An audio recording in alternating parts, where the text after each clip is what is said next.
I was born in a poor neighborhood in my city, Belo Horizonte, Brazil. I'm married, I'm Christian, and we are expecting a daughter, Aurora, who will be born in 3 months. I became the most voted federal congressman in Brazil, and I'm here to warn you about what's happening in my country. I apologize if I make any mistakes in my speech. I'm still learning English.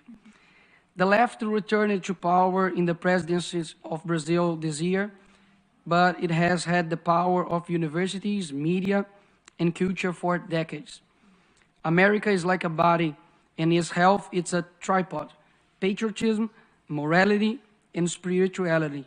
If someone undermines these 3 areas, America will collapse from within.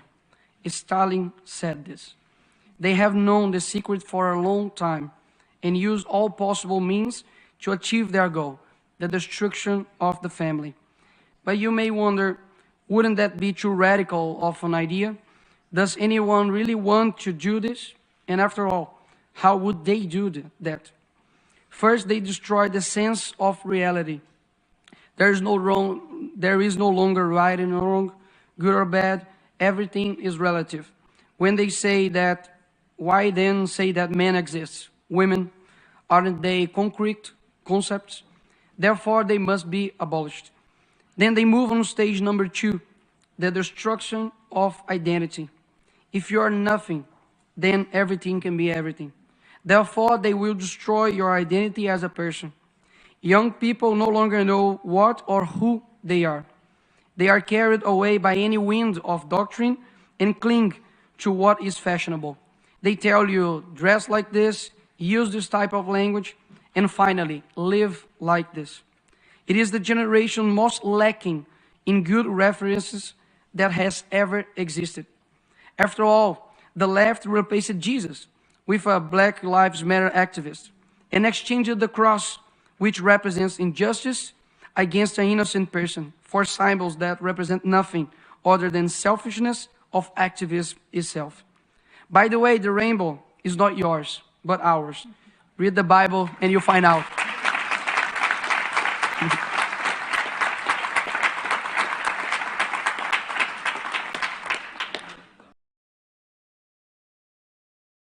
Is on shocking, whether in fashion, music, films, and TV series.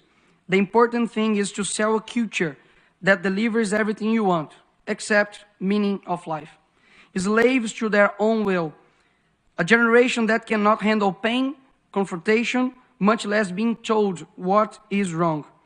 Who exchange their parents' advices for teachers who never carried them in their arms?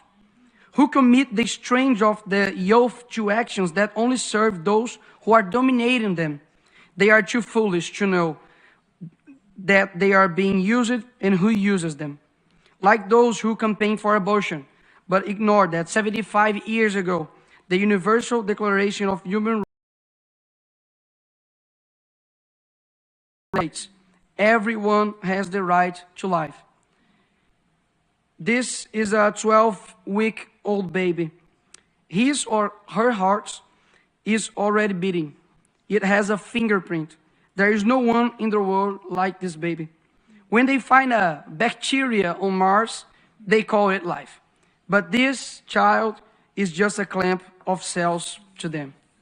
To those who propagate death and help the largest silent genocidal movement, we will respond with a culture that recognizes the sacredness of life and encourages its acceptance. I renew my commitment of protecting the lives of children, both before and after birth. This is the first and most fundamental of rights. Without it, nothing else is possible. But this is not only tool they use to change our culture. Men who use it to lie about their ages, to go to war and fight for their country, but now lie about their biological sex to compete with women. How did we get to this point?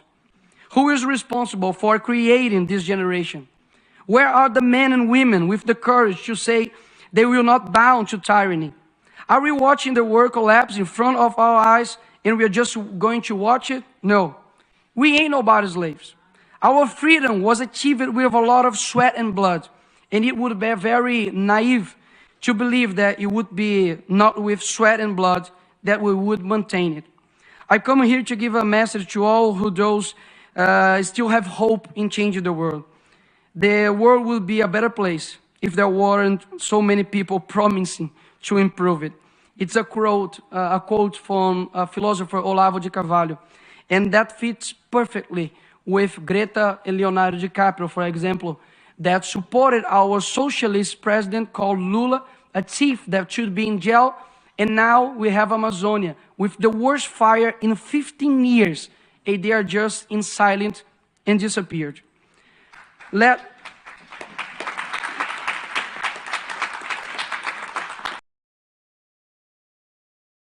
I know that the situation looks terrible and that conservatives tend towards private life, his work and his family. But if we don't rise up for public life, our private life will be and is in danger. To do this, we need to raise educators who will dictate new directions for UNESCO, for example. Education that teaches and not doctrinates.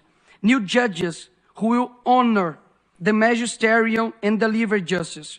And not like some of Brazil's Supreme Court who have betrayed the Brazilian people and persecuted their political opponents. New teachers who will use the classroom to train students and not activists. New artists, musicians, directors who will influence culture towards something other than just sex and promiscuity. New people who will transform this world. Know that if you are listening to me right now, I believe in your strength, in your ability to influence and change where you are. You start with your family, then your neighbor. Bring light to your neighborhood, and we will live better than we are now. We never know the extent of our influence, where our voice will reach. But I hope I have reached your heart, because I'm speaking from it.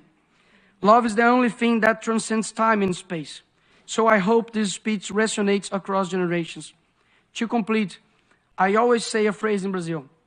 The present is theirs, but the future is ours. But I hope that one day I'll say, the present is ours, and so is the future. Thank you very much.